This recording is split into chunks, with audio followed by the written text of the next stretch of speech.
Hello दोस्तों, हमारे channel में फिर से आपका स्वागत है। आज पिछले वीडियो को आगे बढ़ाते हुए रासायनिक अभिक्रिया एवं समीकरण के एनसीईआरटी का पेज नंबर 3 और 4 को हम लोग आज इसका विस्तृत अध्ययन करेंगे। पिछला वीडियो में मैंने पेज नंबर 1 और 2 के बारे में बताया था, उससे रिलेटेड नोट्स तैयार करवाए थे, उससे रिलेटेड एमसीक्यू तैयार करवाया था।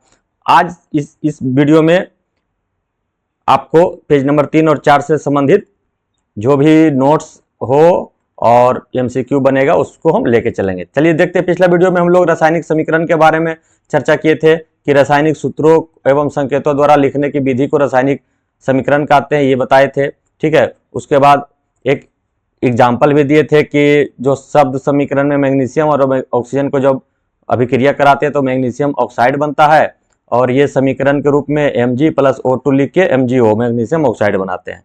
तो ये पिछले वीडियो का चर्चा था थोड़ा सा। ठीक है, अब नए वीडियो में हम आपको सिखाएंगे कि संतुलित रासायनिक समीकरण, ठीक है, बैलेंस्ड केमिकल इक्वेशन किसे कहेंगे, इसके बारे में डिटेल से देखेंगे। चलिए शुरुआत करते हैं वीडियो को। देखिएगा ध्यान से।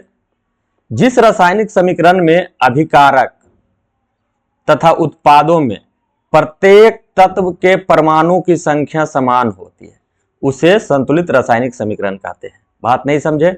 पहले तो आपको यह समझना होगा कि ये जो है ये क्या है, अभिकारक है। ये दोनों क्या है, अभिकारक है, और ये क्या है, उत्पाद है। तो इसको आप लिख लीजिएगा।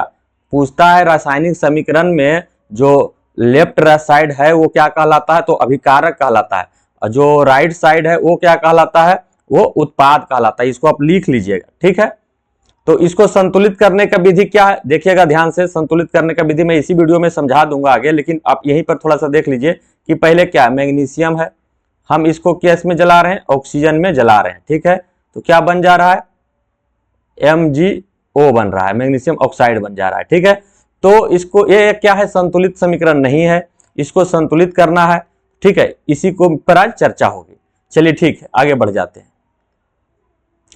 रासायनिक समीकरण को संतुलित करने की आवश्यकता क्यों पड़ा? ठीक है, आवश्यकता क्यों पड़ा, देखिएगा ध्यान से। द्रव्यमान संरक्षण के नियम का पालन कराने के लिए। ठीक है, आगे मैं द्रव्यमान संरक्षण का नियम भी बताऊंगा। अभिकारकों एवं उत्पादों में प्रत्येक तत्व के परमाणुओं की संख्या समान रखने के लिए, सही रासायनिक अभिक्रिया को प्रदर्शित करने के लिए। तो रासायनिक समीकरण को संतुलित करने की आवश्यकता क्यों है, क्वेश्चन में आपको आ सकता है, तो ये तीनों पॉइंट लिखना है। ठीक है, उसके बाद चलिए, द्रव्यमान संरक्षण का नियम क्या है, लॉ ऑफ, ठीक है, द्रव्यमान संरक्षण का इसका नियम है कि किसी भी रासायनिक अभिक्रिया में ना तो द्रव्यमान का उत्पन्न होता है और ना ही द्रव्यमान नष्ट होता है। ठीक है, किसी भी रासायनिक अभिक्रिया में द्रव्यमान जो है, द्रव्यमान मतलब मास, ठीक है, ना तो ये उत्पन्न होता है ना ही ये नष्ट होता है। अर्थात अभिकारकों का कुल द्रव्यमान बराबर उत्पादकों का कुल द्रव्यमान बराबर होना चाहिए। यह द्रव्यमान संरक्षण का नियम कहता है। ठीक है, इसको याद रखिएगा। रासायनिक समीकरण को संतुलित करने की विधि कौन सी है, तो हम लोग जो 10th में पढ़ने का है, हीट एंड ट्रायल विधि पढ़ने का है, हीट एंड ट्रायल मेथड। ठीक है, हिंदी में भी लिख देना है, हीट एंड ट्रायल मेथड करने की विधि क्या क्या उसमें देख लीजिएगा। पूछ देगा आपको क्वेश्चन में कि रासायनिक समीकरण को संतुलित करने की विधि क्या क्या है, तो हीट एंड ट्रायल विधि है। हीट एंड ट्रायल विधि में क्या होता है ये देखना है। तो हीट एंड ट्रायल विधि को हम अगर विस्तृत करेंगे तो उसमें असंतुलित रासायनिक समीकरण को लिखा रहता है। ठीक है, अभिकारकों और उत्पादकों में प्रत्येक तत्व के परमाणु को गिनिए उसको। ठीक है, हीट एंड ट्रायल विधि में क्या होता है कि असंतुलित समीकरण लिखल रहेगा, उसमें क्या करना होता है कि अभिकारक और उत्पाद इस साइड और इस साइड दोनों साइड के तत्व को गिनना जाता है, और गिनने के बाद उसको गुणांक लगाकर समीकरण को संतुलित किया जाता है। क्या लगाकर, गुणांक लगाकर जांच कीजिए कि दोनों और सभी तत्व के परमाणुओं की संख्या समान है या नहीं। ठीक है, चलिए इसी को हम थोड़ा सा और आपको विस्तृत करके दिखाते हैं। चलिए देखिए, उदाहरण के लिए आप देख लीजिए कि एक असंतुलित समीकरण है। इसमें क्या है, ये दोनों क्या है, ये दोनों अभिकारक है और ये क्या है, उत्पाद है। ठीक है, बात समझ लीजिएगा, प्रयास करिएगा। ये दोनों अभिकारक है और ये उत्पाद है। अब देखिए इसमें दोनों ओर क्या सभी का परमाणु संख्या समान है। इसमें मैग्नीशियम 1 है, इसमें मैग्नीशियम 1 है, चलो ठीक है, लेकिन इसमें ऑक्सीजन 2 है और इसमें ऑक्सीजन 1 है। तो क्या है, ये संतुलित समीकरण नहीं है, ये असंतुलित समीकरण है।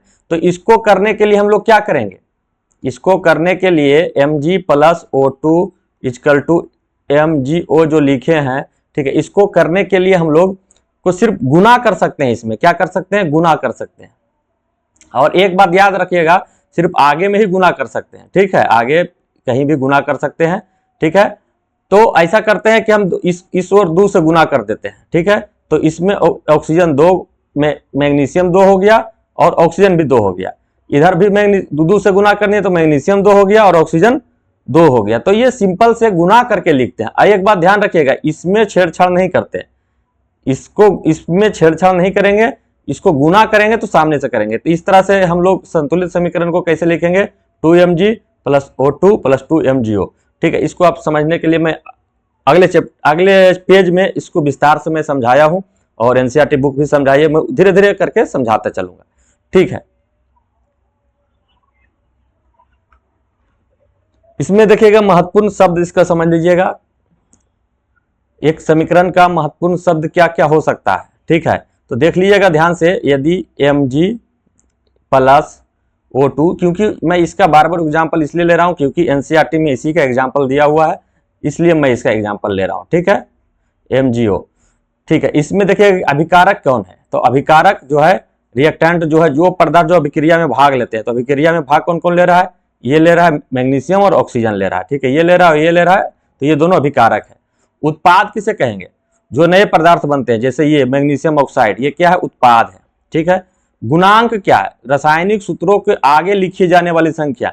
जब हम इसके सूत्र को, हम जब समीकरण को संतुलित करेंगे, जैसे कि हम मैग्नीशियम में से 2 से गुना करके इसको 2 मैग्नीशियम कर दिए थे, यहाँ 2 ऑक्सीजन कर दिए थे, और यहाँ 2 से गुना जो किए हैं, ये दोनों क्या है, ये गुणांक है, क्या है, गुणांक है, ठीक है। याद रखिएगा कि गुणांक कौन है, तो रासायनिक सूत्र के आगे लिखे जाने वाली संख्या गुणांक कहलाती है।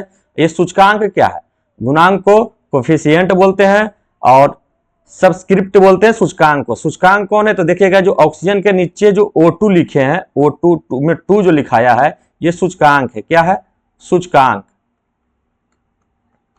ठीक है। तो इसमें कंफ्यूजन नहीं देना है, इस सबको ध्यान से लिखा जाता है। ये सब छोटे छोटे चीज जब ऑब्जेक्टिव में पूछे जाते हैं तो ये बड़ा जैसा लगता है, ठीक है। तो इस तरह से आपको बताना है कि सूचकांक कौन है। एक बात ध्यान रखना है कि सूचकांक कभी नहीं बदलते हैं, ये नहीं बदलते हैं, बदलना होता है तो सिर्फ गुणांक में हम छेड़छाड़ कर सकते हैं। समीकरण करने वक्त, समीकरण को संतुलित करने वक्त तो सिर्फ गुणांक में हम छेड़छाड़ करते हैं, ना कि सूचकांक में, ठीक है। तो ये इंपोर्टेंट रहा आज का, ठीक है। उसके बाद देख लीजिए इसका महत्वपूर्ण तथ्य में, रासायनिक समीकरण को संतुलित करते समय सूचकांक कभी नहीं बदलते हैं। क्या नहीं बदलते हैं, सूचकांक नहीं बदलते। जैसे O2 में 2 है तो ये कभी नहीं बदलेगा, ये औसत वैसे ही रहेगा, केवल गुणांक बदलते हैं, ठीक है, कोफिशिएंट सिर्फ बदलते हैं। संतुलित रासायनिक समीकरण द्रव्यमान संरक्षण के नियम पर काम करता है, ठीक है। द्रव्यमान संरक्षण क्या कहता है, किसी भी अभिक्रिया के दौरान ना तो द्रव्यमान का निर्माण होता है ना नष्ट होता है।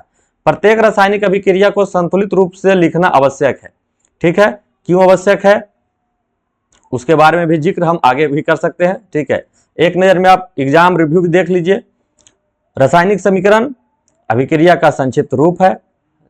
संतुलित समीकरण दोनों ओर परमाणुओं की संख्या समान होना चाहिए। द्रव्यमान संरक्षण का नियम, द्रव्यमान ना तो उत्पन्न होता है ना ही नष्ट होता है। गुणांक बदलता है, सूचकांक नहीं बदलता है। हीट एंड ट्रायल मेथड से हम क्या करते हैं, समीकरण को संतुलित करते हैं। तो इस तरह से हम पेज नंबर 3 और पेज नंबर 4 को हम क्लियर कर लिए, ठीक है। अब इससे रिलेटेड हम चाहेंगे तो एमसीक्यू करें या तो अगला वीडियो में एमसीक्यू करेंगे, क्योंकि वीडियो बड़ी हो जाती है, ठीक है।